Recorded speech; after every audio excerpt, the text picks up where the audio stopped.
Metabolismo aeróbio e anaeróbio, papel do oxigênio, ele entra na glicólise, no ciclo do ácido cítrico, na cadeia transportadora de elétrons ou em nenhuma dessas opções?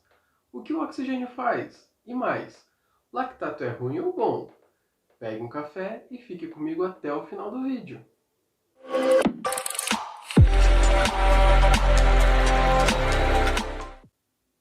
O metabolismo pode ser definido como todas as reações químicas que ocorrem no nosso organismo. Essas reações químicas podem resultar em liberação de energia de biomoléculas maiores, como carboidratos, lipídios ou proteínas, para serem usados para o nosso corpo, e esse processo se chama catabolismo. Ou então podemos ter o inverso. Podemos ter reações que consomem energia e sintetizam biomoléculas grandes, que é o anabolismo. Nosso corpo tende a manter um equilíbrio entre catabolismo e anabolismo. Mas se, por exemplo, uma pessoa está em um estado em que ela gasta mais energia do que a alimentação dela normalmente oferece, ela vai entrar em catabolismo, pois biomoléculas como lipídios, carboidratos e até proteínas serão degradados para fornecer energia para a pessoa continuar vivendo. E no caso contrário, se uma pessoa está recebendo muito mais energia do que ela gasta, nós temos que dar um jeito de guardar essa energia. E aí teremos o anabolismo. Vamos usar essa energia para construir biomoléculas. A gente gostaria que acontecesse só o anabolismo das células musculares, né? O problema é que os adipócitos também insistem em fazer anabolismo. O metabolismo é composto por uma série de reações químicas, que são muitas vezes moduladas por enzimas. Essas reações químicas acontecem em sequência e são chamadas de rotas metabólicas, rotas de caminho mesmo, parecido com o mapa de uma cidade até a outra.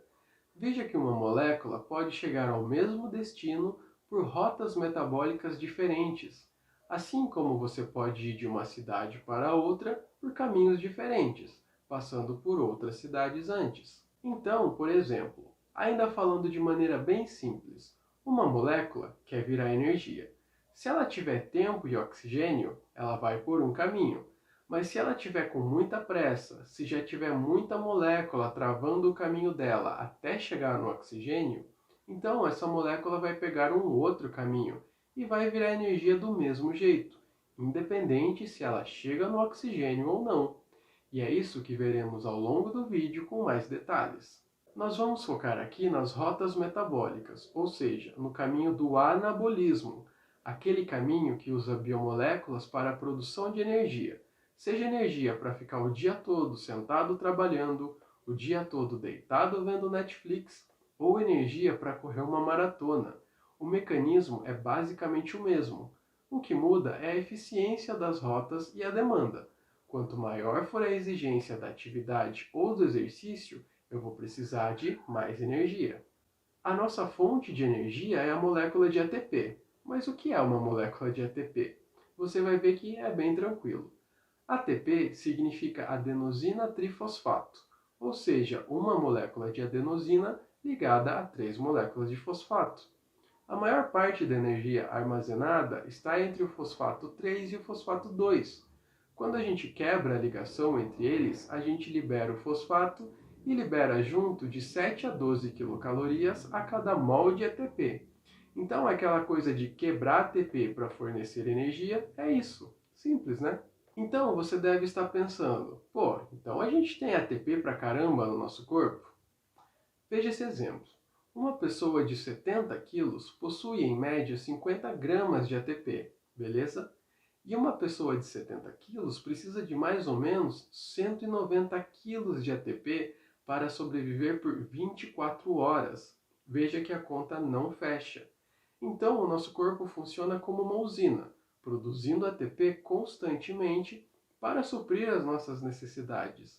Assim que o ATP quebra e libera energia, nosso corpo já pega aquele ADP e o fósforo e fala: volta aqui vocês dois, e ressintetiza em ATP, para termos energia novamente. Vamos ver como? Mas calma. Venho aqui agora te pedir aquele favor que te custa zero dinheiros e me ajuda muito. Se você ainda não é inscrito, se inscreva no canal e divulgue o vídeo para os seus amigos. Compartilhe no grupo de pessoas que possam se interessar. Assim, você me ajuda na divulgação científica e eu consigo continuar gravando vídeos aqui no YouTube para vocês. Mas vamos lá. Temos que transformar ADP em ATP, certo? Essa é uma figura que mostra uma visão bem geral da produção de energia pela via aeróbia. Vamos dividir nosso estudo aqui em três grandes partes: a glicólise, o ciclo do ácido cítrico e a cadeia transportadora de elétrons. Repare que a glicólise acontece no citosol da célula, não na mitocôndria. Dentro da mitocôndria é só o ciclo do ácido cítrico e a cadeia transportadora de elétrons.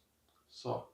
Aqui na glicólise, o que nós precisamos saber é que a partir de uma molécula de glicose com 6 carbonos, nós teremos a formação de duas moléculas de piruvato com 3 carbonos. Se você quiser detalhes sobre a glicólise, saber sobre a fase de investimento, de recuperação e todas essas reações, é só clicar aqui em cima, que nós já temos um vídeo só sobre isso. Até aqui não usamos oxigênio, beleza? E a partir do piruvato é que temos uma bifurcação. Ele pode ir para a via aeróbia ou anaeróbia, dependendo de alguns fatores. Vamos pela via aeróbia primeiro, e depois eu volto aqui nesse ponto e mostro a anaeróbia. Nesse momento, você está aí sentado me assistindo, certo? Então, sua demanda energética não está tão alta. Sendo assim, aquele piruvato produzido a partir da glicólise é transportado agora para dentro da mitocôndria. E lá dentro, ele vai perder um carbono e ser convertido em acetil-CoA. Esse acetil-CoA vai perder a coenzima A e agora sim será pronta para entrar no ciclo do ácido cítrico, como uma unidade acil. Até agora, ainda não usamos oxigênio. Entramos no famoso ciclo do ácido cítrico, que você deve estar se perguntando: ué, mas não é ciclo de Krebs? Sim e não. O Krebs, esse cara aí da foto, formulou outros ciclos também. Então, falar só ciclo de Krebs fica muito genérico. Por isso, vamos chamar de ciclo do ácido cítrico, beleza? Então tá, entramos. Assim como na glicólise, veja que nós temos a produção de uma molécula de ATP aqui. Se lembrarmos que uma molécula de glicose lá no começo virou duas de piruvato, então aqui temos dois ciclos diferentes para cada molécula de glicose. Ou seja, o ciclo do ácido cítrico só me fornece duas moléculas de ATP. Mas agora eu vou dar a chave do sucesso para entender esse metabolismo aeróbio, que até aqui ainda não vimos oxigênio. Olha só, nós temos a formação de 3 NADH e 1 FADH2. Como para cada glicose temos isso em dobro, nós temos 6 NADH e 2 FADH2. Isso sim é interessante, pois esses NADH e FADH2 são nada mais nada menos que transportadores de elétrons. Esses transportadores também foram formados lá na glicólise e na conversão de piruvato a acetil-CoA. Então, ao longo de todo o processo, foi sendo gerado esses transportadores de elétrons. E agora vai ser a hora de eles brilharem. E finalmente o oxigênio vai aparecer. Olha essa figura. O ciclo do ácido cítrico está ali dentro da mitocôndria, produzindo os transportadores de elétrons, que vão levar os elétrons de alta energia que foram produzidos tanto ali quanto em todo o processo, até essas proteínas que ficam na membrana interna da mitocôndria. E os elétrons vão passando entre essas proteínas e cada vez que o elétron passa, essa proteína pega um íon hidrogênio e joga para o espaço intermembrana. Então, como são vários elétrons que chegam aqui e temos várias proteínas, muitos íons de hidrogênio vão ser lançados para o espaço intermembrana. E isso vai criar uma mudança de concentração. E o íon hidrogênio vai querer voltar para a matriz mitocondrial para reequilibrar, mas ele só pode voltar por um caminho. Chegamos ao final. Tudo se resume ao hidrogênio querendo voltar para casa. Só uma proteína pega o hidrogênio do espaço intermembrana e leva ele de volta para a matriz mitocondrial, que é a ATP sintase, que, como o nome dela revela, ela faz a síntese de ATP. Mas como funciona? Pense numa comporta de hidrelétrica. É a mesma coisa. O gradiente de concentração leva o H+ de um lado para o outro através da ATP sintase. E nesse processo é como se a proteína girasse nessa passagem.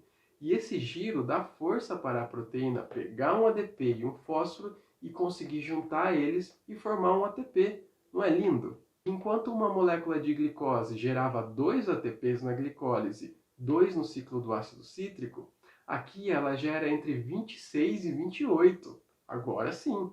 Tá, mas e o oxigênio? Sabe esse H+, que acabou de passar pela ATP sintase? O oxigênio chega com os 2 pés na porta, pega um hidrogênio, pega os elétrons que saíram ali da cadeia transportadora e forma água. É isso que o oxigênio faz basicamente na via aeróbia. Aparece no final e rouba toda a cena. Mas calma, não vai embora ainda. Lembra da via anaeróbia? Lembra que eu falei que iríamos voltar lá no piruvato depois da glicólise? Então, o piruvato entra na mitocôndria por um transportador, o MCT. É um processo de difusão facilitada. Se tem transportador disponível, ele entra, mas se não tiver transportador disponível, o piruvato não entra. O MCT é um porteiro do Enem total. Vamos a um exemplo. Eu disse que agora você está aí usando principalmente seu metabolismo aeróbio. Você está em repouso. Mas se do nada você levantar e sair correndo na sua velocidade máxima loucamente, o que vai acontecer? Seu corpo vai precisar de mais energia, vai quebrar mais glicose, vai ter mais piruvato, os piruvatos vão usar os transportadores para entrar na mitocôndria, mas você vai acabar produzindo mais piruvato do que tem de transportador e vai sobrar piruvato no citosol. E se o piruvato ficar de bobeira no citosol, vem a lactato desidrogenase e converte o piruvato a lactato. E o ganho de ATP do metabolismo anaeróbio é esse, o decorrente da glicólise. Ele fornece energia bem rápida, porém bem pouca. Por isso, se você fizer um exercício de altíssima intensidade e entrar na predominância do metabolismo anaeróbio, o exercício vai ser curto, como um tiro de 100 metros. Quanto mais treinada em exercícios aeróbio uma pessoa for, maior será a densidade mitocondrial, ou seja, número de mitocôndria. E esse sistema de transporte de piruvato para dentro da mitocôndria vai ser mais eficiente. Então, essa pessoa aguenta realizar um exercício mais intenso, pois a cadeia de transportadora de elétrons dela vai estar bombando. Um maratonista corre mais de 2 horas a mais de 20 km por hora. É muito ATP sendo produzido. E uma última coisa, não ache que o lactato faz mal. Ele é um produto do metabolismo anaeróbio. Mas o lactato pode ser utilizado como fonte de energia em diferentes órgãos, pode estimular a angiogênese, atua positivamente no sistema nervoso central e serve como proteção à hipoglicemia. Então, o lactato não é esse vilão que muitos falam, beleza? Eu coloquei alguns vídeos relacionados aqui na descrição. Dá uma olhada lá. E eu espero que você já esteja inscrito no canal. Se ainda não é, se inscreve. Deixa o joinha aí para eu saber que você gostou do vídeo e me dá aquela força compartilhando e divulgando para os seus amigos. Nos vemos na próxima. Até mais!